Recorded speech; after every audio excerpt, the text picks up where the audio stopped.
네, 안녕하세요. 또 목요일에 돌아왔습니다. 365일 치료 42도 이적 목요일의 남자 김선만입니다. 지난주에는 암 응급학회 가칭에 대한 발기인 모임을 가졌습니다. 암 환자들의 그 응급 상황을 얼마나 효율적으로 우리가 도와드릴 수 있는지 이런 부분들에서 얘기를 나눴는데요. 제가 이제 발제자로서 이제 발표도 했습니다.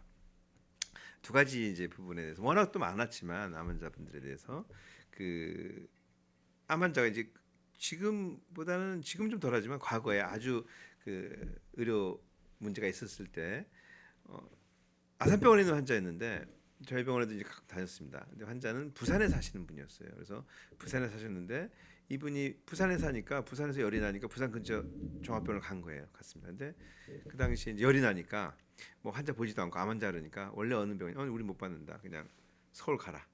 열이. 근데 원래 38도가 넘으면 응급실 가라고 돼 있기 때문에 환자는 응급실 안 갈 수가 없었는데 근데 아예 보지도 않고 우리 병원 난 의사도 없어요. 자 가세요. 서울로 가게 됩니다. 부산에서 차를 뭐 KTX 타고 왔을 시간도 없으니까 당연히 차를 타고 왔는데 뭐 꽤 걸리겠죠. 상대시에 가서 갔는데 거기서 또 뭐 한 10여 시간 기다리셨습니다. 뭐 어쩔 수 없는 워낙 많이 밀려 있고 뭐 휠체어 다 누워 있는 정도니까. 그리고 나서 이제 검사를 했는데 다행히 호중구가 떨어진 게 아니고 그냥 열만 났었고 또 거기 대기하는 중에 열이 좀 떨어지셨어요. 그래서 그냥 다시 가라고. 그래서 다시 이제 그런 경우가 있었고 또 최근에는 저희 환자입니다. 저희 환자인데 과거에 이제 다른 질환으로 그 암으로 많이 회복되셨는데 최근에 이제 폐 쪽에 전이가 돼서 이제 항암제 하고 계십니다. 항암제 하시는 중에 이제 이번에 세 번째 항암 하고 오셨는데 약간 아침에 이제 경련 비슷하게 이제 두 번 하셨어요. 그래서 격리 처음 하자마자 사실은 아무래도 저희가 응급실을 운영을 안 하기 때문에 본원에 이제 가까운 인근 본 병원에 이제 보내드리려고 병원에서 병원 갈 때 119가 119를 부릅니다. 저희가 그래서 119를 불렀는데 그분이 저는 지금 아주대 주변으로 2시간째 돌고 있습니다 이러는 거예요. 못 들어간다고. 그래서 119로 불러서는 안 되는구나. 그리고 다행히 이제 환자 상태가 이제 조금 안정화됐지만 열이 나더라고요. 그래서 도저히 어쩔 수가 없어서 저희 직원이 간호사분이 차를 몰고 다른 보조 한 분하고 해서 같이 가서 보조 올 때까지 거기서 이제 보조가 없이 계셨는데 이제 저희가 대신 간 거죠. 그래서 일단 뭐 자차로 들어가니까 그리고 그 병원에서 항암제 쓰던 병원이었기 때문에 일단은 들어는 갔습니다. 근데 거기서 또 거기 진료하시는 의사 선생님이 왜 이걸로 왔냐 지금 환자가 없다 그리고 그분이 경련했으니까 우리 10년간 지금 진료 못 본다 뭐 이런 식으로 자꾸 그러셔서 거기서 또 지연이 되고 하는 과정들을 겪으면서 환자는 환자대로 너무 힘들고 또 이렇게 응급 상황을 대처하지 못한 상황에 대해서 이제 저희도 다 저도 응급학과 의사니까 많이 아쉬움이 남았습니다. 그래서 그런 두 가지 예를 이제 발제를 하고 그렇다면 어떻게 우리가 그 응급 상황에 대처할 수 있는 인력이나 또는 교육 수준이나 의료 수준이 낮아서 그 환자들을 못 보는 것이 아니라 그런 어떤 시스템의 통합이라든지 꼭 필요한 정보의 공유 같은 것들이 좀 부족해서 그리고 서로 각 그 의료기관마다 각자 따로따로 이제 진료를 보고 있기 때문에 서로 서로에 대한 그 연계성이 좀 부족한 게 아닌가 하는 생각을 했습니다. 그래서 제가 응급의학 선생님들 주축으로 해서 좀 그런 의견을 나눴고 향후에는 이제 좀 체계화된 그리고 그런 교육 시스템 그리고 서로 정보 연결 거기에는 결과적으로 어떻게 보면은 이제 관에서도 좀 도와주셔야 되겠죠. 그래서 그 119라든지 여러 가지 유관 기관들 그리고 무엇보다도 가장 중요한 것이 이 100만 명이 넘는 암 환자들이 지금 고통받으면서 그 중에 상당 부분은 응급실을 찾게 됩니다. 그랬을 때 그분들이 좀 편안하게 받을 수 있도록 그분들의 목소리도 같이 이제 어우러서 암 환자분들의 응급 상황을 효율적으로 체계적으로 그리고 암 환자들이 편안하게 치료받을 수 있도록 하는 것을 이제 목표로 해서 발기인목을 하고 좋은 얘기들이 많이 나왔습니다. 그래서 아마 첫 수련은 배부를 수는 없지만 공식적으로 또 출범을 하게 된다면 다양한 선생님들과 학문적인 또는 실제적인 그런 모임과 그런 발표들을 통해서 또 체계화를 통해서 또 더 나아가서 법제화를 통해서 암 환자들이 최선의 응급 처치를 받을 수 있도록 하는 그런 상황 환경이 될 수 있도록 저희가 노력하자고 아주 많은 뜻깊은 시간을 가졌습니다. 자, 그럼 지난 질문에 답해드리고 오늘 그 응급 환자 상황에 대해서 응급실 어떨 때 가야 되는지에 대한 주제를 한번 얘기드리도록 하겠습니다. 지난번 이제 질문이네요. 발 시림과 발 저림에 글루타치온이 좋다고 들었는데 글루타치온이 백금 계열 항암제에는 주의해서 쓴다고 하더라고요. 저희는 췌장암 4기 간전이 잼시타빈, 아브락산 하고 있어요. 다른 환자들은 발 시림으로 힘들어 하시던데 걱정이네요. 혹시 예방법이 있을까요? 이 프로를 보신 분들은 이제 암 환자거나 암 환자 가족인 경우가 많기 때문에 아마도 몇몇 용어들이 익숙할 겁니다. 항암제는 결국은 여러 종류가 있지만 백금계 플라틴이라고 끝나는 약제들이 있고요. 지금 이 환자 같은 경우 췌장암 4기신데 잼스타빈 아브락산이라는 약을 쓸 수 있습니다. 아브락산 같은 경우는 이제 미국의 주먹나무 껍질에 있는 성분이 있습니다. 그래서 탁솔이라는 그런 성분인데 그걸 이용해서 그것이 항암 작용이 있기 때문에 빨리 자라는 것을 죽이는 성질, 특히 세포 분열하는 걸 억제하기 때문에 이제 작용을 하고요. 거기에 알부민이 이제 같이 붙어 있는 그런 제형입니다. 조금 부작용을 줄여주겠다는 그런 목적으로, 그리고 암 조직이 좀 특화돼서 가라는 목적으로 만들어진 거고요. 제미스타빈 같은 경우는 5FU의 이제 버전입니다. 그래서 같은 그런 두 가지 약제를 많이 쓰는데 백금계열보다는 조금 부작용이 적긴 합니다. 발시림과 발저림은 말초신경병증의 아주 특이적인 증세 중에 하나입니다. 말초신경병증은 많은 약제에서 발생할 수 있고요. 특히 이제 잼스타빈이나 아브락산을 동시에 사용할 때는 거의 50% 가까이. 그러니까 2명 중에 1명은 올 수 있는 부작용이 될 수 있습니다. 정도의 차이는 있지만 그 방법에 대해서 얘기 드리도록 하겠습니다. 글루타치온은 항산화제인데 그런 그 말초신경병증에 상당한 효과가 있습니다. 네, 지난 질문이 있고요. 네. 흔하게 그래서 이제 말초신경병증 왜 생기냐? 항암제 때문에 생기는 거예요. 항암제 때문에.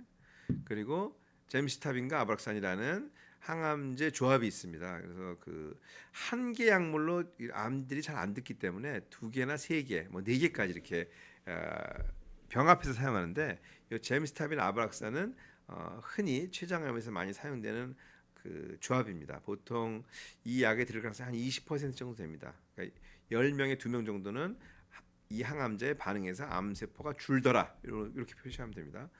그럼에도 불구하고 또 부작용도 있습니다. 여러 가지 부작용이 있지만 그 중에서 이렇게 발 시림과 저림, 감각 이상이 이제 있고요.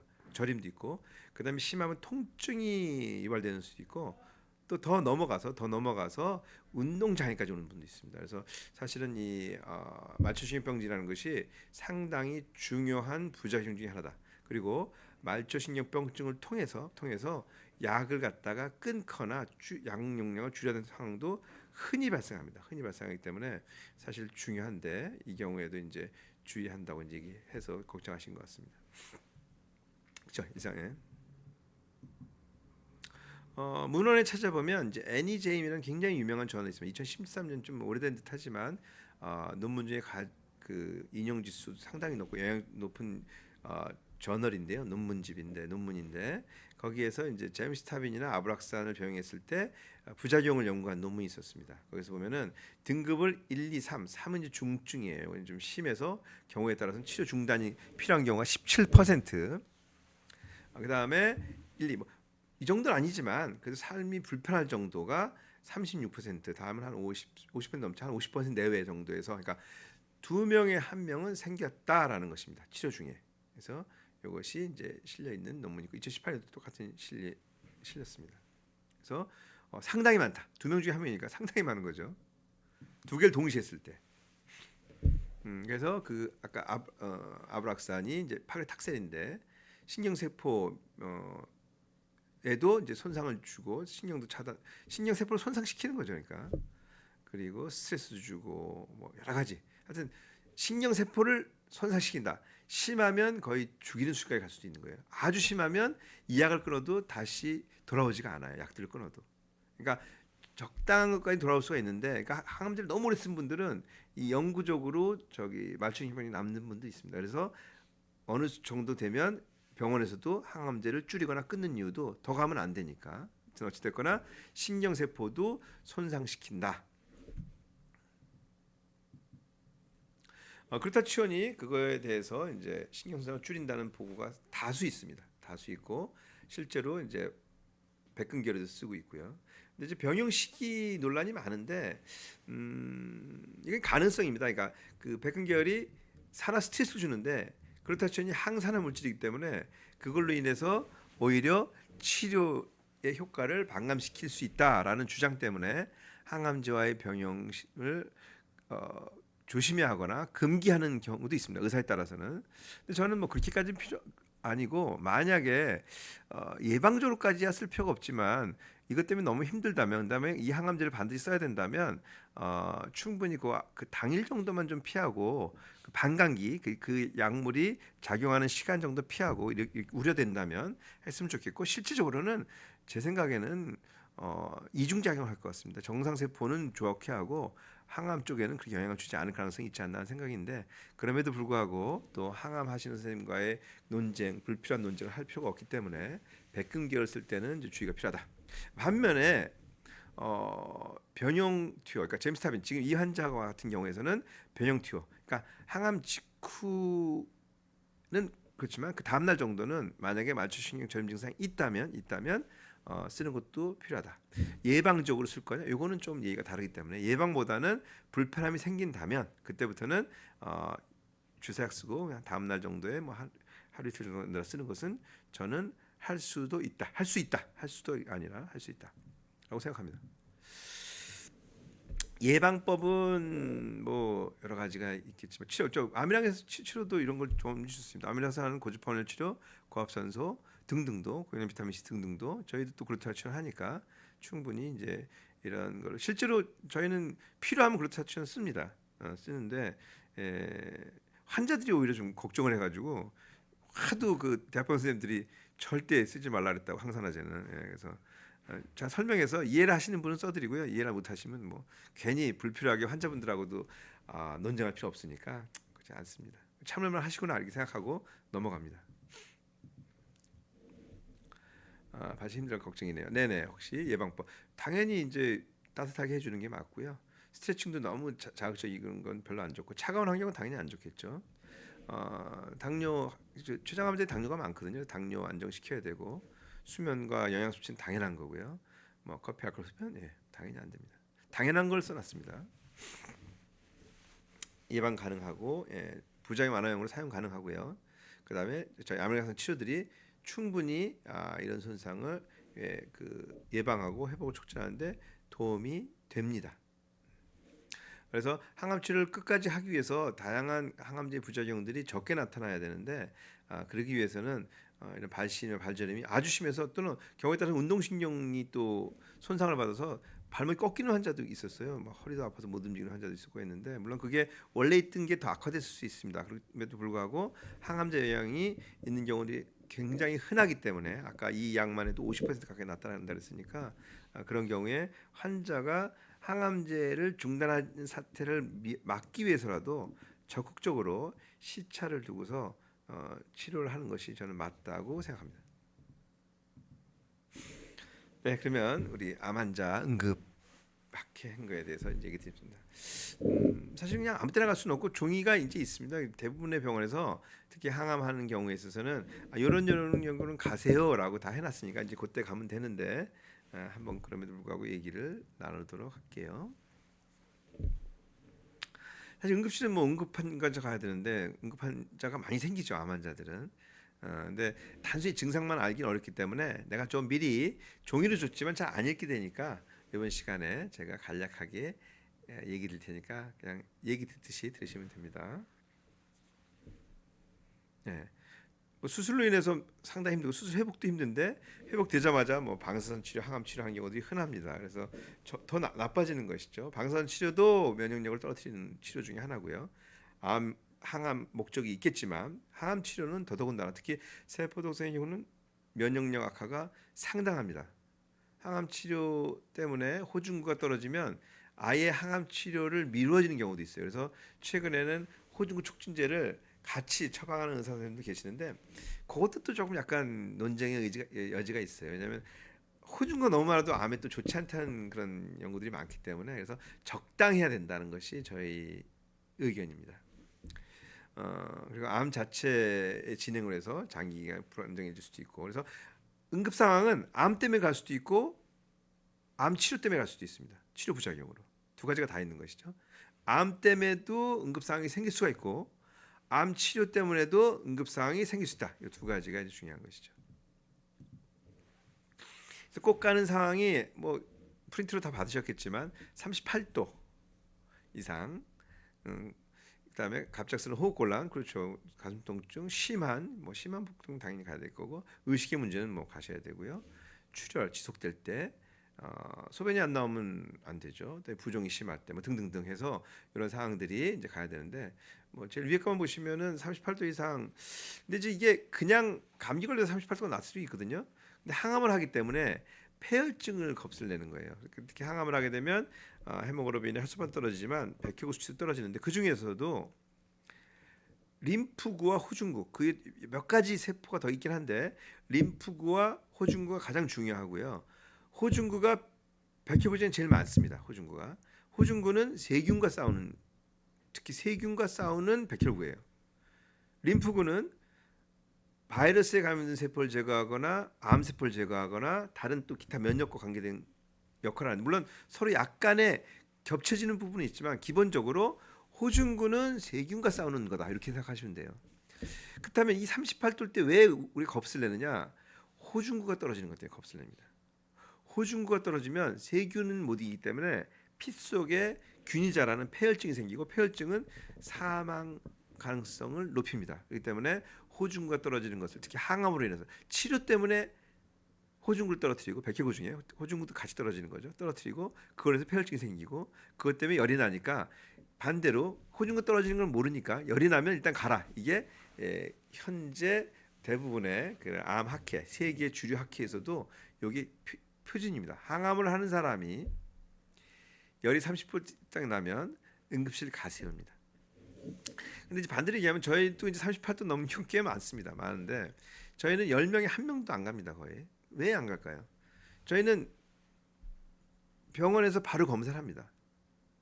그래서 한 30분도 안 걸려요. 바로 피 뽑아서 바로 검사하는데 그럼 호중까지 나옵니다. 굉장히 정확한 원내 병원 저희 암이랑 안의 검사 기계인데 많지는 않습니다. 딱 그거만 갖다 놨어요. 왜? 중요하니까.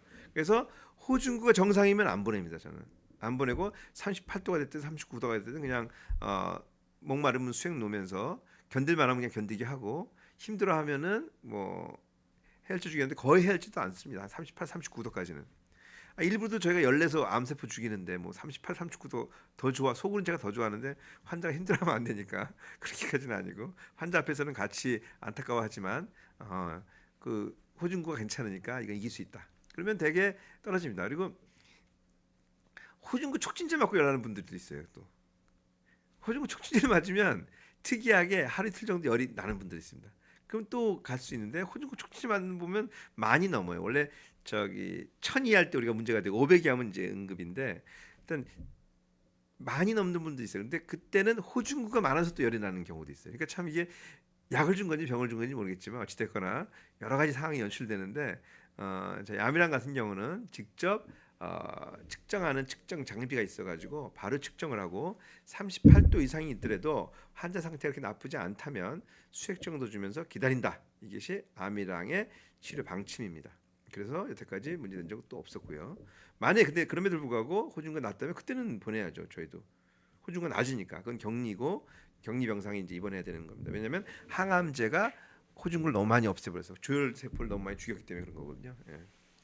하여튼 그런 사항들이 이제 그 치료와 관계돼서 생길 수 있는 부작용이다. 그 외에도 다양한 암 자체로 인한 부작용 및 항암 치료로 인한 부작용, 그러니까 암 치료 때문에 생기는 부작용들로 인해서 응급실에 가는 사항들이 상당히 많이 생길 수 있다. 38도 이상이면 가라 그러고 여러 가지 폐혈증 치료할 수 있습니다. 근데 암이랑은 괜찮으면 이제 검사해 보고서 괜찮으면 안 보내더라 이렇게 돼 있습니다. 이런 거를 이제 우리 암 응급 학회에서 하려고 합니다. 그래서 암을 보는 병원들은 원내 이런 호중구 정도는 측정, 그러니까 그 혈액 검사 아주 간단한 혈액 검사, 그러니까 헤모글로빈이라든지 빈혈 그 다음에 백혈구 수치, 그 중에서도 호중구나 림프구 비율, 그 다음에 혈소판 등등 몇 가지 정도, 또는 CRP 염증 수치 이런 것들은 좀 볼 수 있는, 그리고 또 기계가 자체가 검증된 기계들을 갖고서 이제 치료할 수 있게 치료하는 것이 맞다고 생각하고, 그런 수준이 되는 병원들은 갖고 있게 하고, 그것에 대한 교육 내지는 또는 어떤 치료 지침도 나중에 향후에는 만들려고 합니다. 그러면 불필요하게 38도가 넘어서 10명이 갈 걸, 20명이 갈 걸 한 명만 가게 할 수도 있는 거거든요. 그러면은 응급실이 한산해질 수가 있잖아요. 그중에 19명이 안 갔으니까. 또는 그 수준에 맞는 병원으로 안내할 수도 있는 거고. 그래서 저희 암응급의학회가 빨리 활성화돼서 이런 불필요한 응급실 방문을 좀 막아서 진짜로 급한 환자들이 치료를 받을 수 있도록 하는 그런 곳이 될 수 있도록 저희가 노력하자고 얘기를 나눴습니다. 네, 호꼴란 때문에 또 올 수 있죠. 이건 뭐 폐렴 때도 올 수 있고, 흉수 상당히 많습니다. 흉수도. 그리고 색전증, 폐졸아하는 혈관에 이제 그 암 환자들이 색전이 많거든요. 그러니까 혈전성 성향이 많아요. 그러니까 그 원래 혈전성 성향도 있고, 치료 과정 중에 또 혈전성 성향이 생기는 수가 있어요. 그 케어포트 같은 거 이제 그 혈관 안에 심은 분들이 많거든요. 이제 그런 게 잘 관리되기도 하지만, 관리 잘 되더라도 혈전성 성향이 생기는 수가 있습니다. 환자의 그 지병이라든지 나이라든지 상황에 따라서, 그리고 원래 심장 질환이 있는 분도 있기 때문에 그런 것들에 따라서 호흡곤란 흉통이 생길 수가 있습니다. 네, 뭐 복통, 구토, 복팽만 좀 심한 경우에는 이제 찾아야 되는데, 일단 이것도 진찰을 해보고, 뭐 특별하지 않으면 가볍게 이제 진통제 쓰면서 항생제 맞으면서 또 있으면서 있기도 합니다. 그래서 그 상황은 이제 그 보는 의사에 따른 그런 상황, 그 환자를 볼 수 있는 능력에 따라 좀 차이가 날 수 있는데, 이런 부분들도 지속적으로 좀 교육이 필요하고, 또 기존의 응급센터나 응급실과의 그런 소통을 통해서 암 환자들이 적절한 때에 적합한 환자가 갈 수 있도록 하는 그런 시스템이 만들어져야 된다고 그날 많은 참가자분들이 얘기를 하셨습니다. 의식경련도 꽤 생길 수 있죠. 뭐 멍하다 말이 어우러졌다면 무조건 뭐 가야 되겠죠. 어떤 원인인지 모르니까.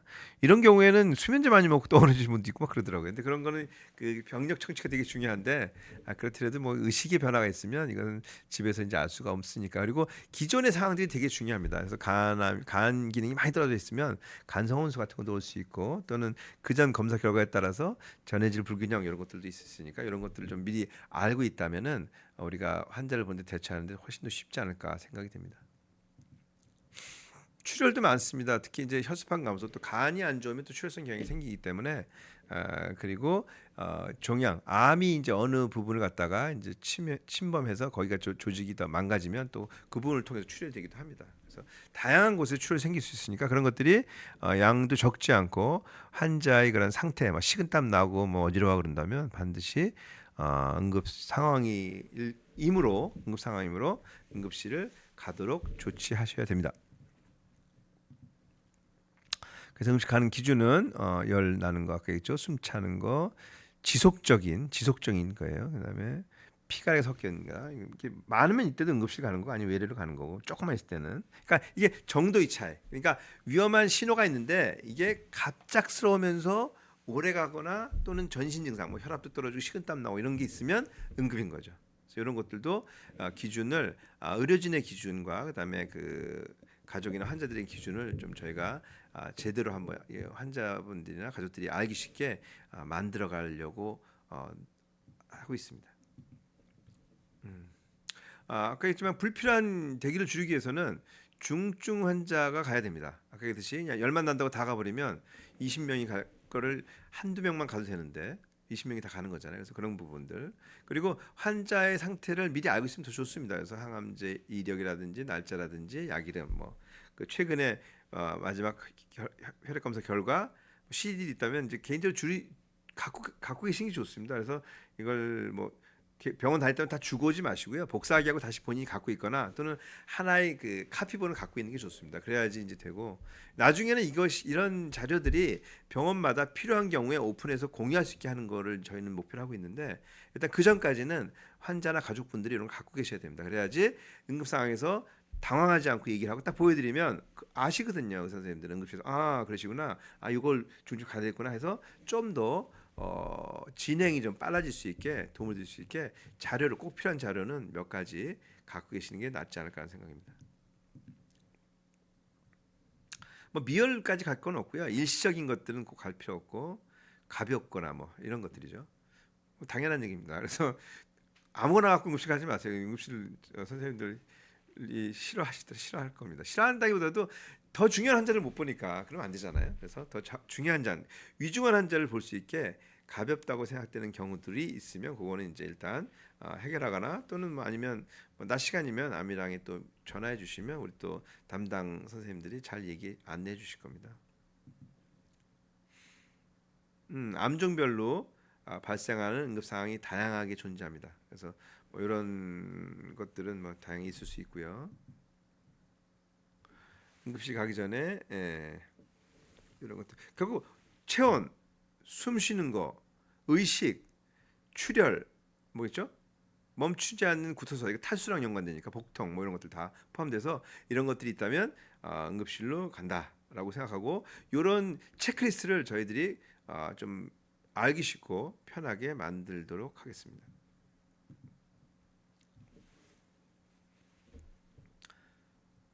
네, 암이랑의 대응 원칙 이제 정리하다 보니 글씨가 작은 거 보니까 이제 준비하고 있는 것 같습니다. 저희 이제 응급실은 운영은 안 하지만 아까 같이 일반적인 혈검, 특히 호중구 정도 체크는 충분히 가능하니까 특히 낮 시간이라면 뭐 상태가 그렇게 나쁘지 않고 그냥 간단히 열나는 거라면 특히 저희 병원에 다시는 환자분들이라면 연락하시고 오시면 저희가 즉시 검사하도록 하겠습니다. 그래서 역시 마찬가지로 응급실이 상황에 맞으면 가는 곳이지 무조건 가는 곳은 아니다. 그래서 응급실 가야 될 상황인지를 이제 잘 판단할 수 있는 것이 중요한데 그런 기준들이 사실은 뭐 명확하게 제시했다고는 하지만 애매모호한 부분들이 많습니다. 그리고 가야 되나 말아야 되나 정작 가야 될 경우는 못 갈 수도 있는 거고 안 가야 되는 상황에 가서 괜히 불편함만 느끼고 올 수도 있습니다. 그렇기 때문에 그런 것들을 좀 알 수 있는 그런 상황들이 국가적 학회 차원에서 좀 만들어지는 날이 아마도 길지 않은 시점에 만들어질 거라고 생각됩니다. 네, 이상 암이랑에서 이제 생각을 아마 어떨 때 가야 되는지 제 생각을 좀 얘기드렸습니다. 체계적으로 잡히면은 저희가 또 한번 다 이제 할 수 있게 자료로서 배포도 할 수 있고 또는 암 환자 커뮤니티에도 열람할 수 있게 저희가 그런 것도 열심히 얘기가 나왔습니다. 그래서 뭐 가까운 시일에는 안 되겠지만 좀 시간을 주신다면 저희가 그런 것도 응급 상황이 어떻게 대처할지 암으로 인한 응급 상황, 암 치료로 인해 생기는 응급 상황 다 있으니까 그럴 때 어떻게 대처하는 것이 안전하게 조치를 받고 또 환자들이 불편하지 않은지에 대해서 많은 생각들을 하도록 하겠습니다. 네, 암응급 지난주에 했던 그 암학회 관련해서 얘기 드렸습니다. 오늘 한 가지 질문 받고 갈까요? 네, 이번엔 난소암 환자네요. 난소암 4기의 힘든 수술 과정 지나고 지금 4차 항암까지 4기신데 수술하셨네요. 선항암을 안 모르겠. 지금 4차 항암까지 받았는데 난소암도 고주파치 효과가 있을까요? 일단은 난소암 자체 암은 효과가 있습니다. 근데 특히 항암을 하기 때문에 효과가 더 좋습니다. 그래서 반드시 항암을 하길 바라고요. 혹시 기회가 된다면 가까움 한번 보시면 좋겠는데 하여튼 난소암 자체, 암 자체가 열에 당연히 효과가 어느 정도는 있고요. 항암을 한다면 반드시 같이 하기를 권합니다. 좀 더 자세한 난소암과 특히 항암과의 병영 치료 효과에 대해서는 다음 시간에 얘기 드리도록 하겠습니다. 오늘도 장시간 암이랑 팁을 해주셔서 감사드리고요. 오늘도 암이랑의 김삼문이었습니다. 감사합니다.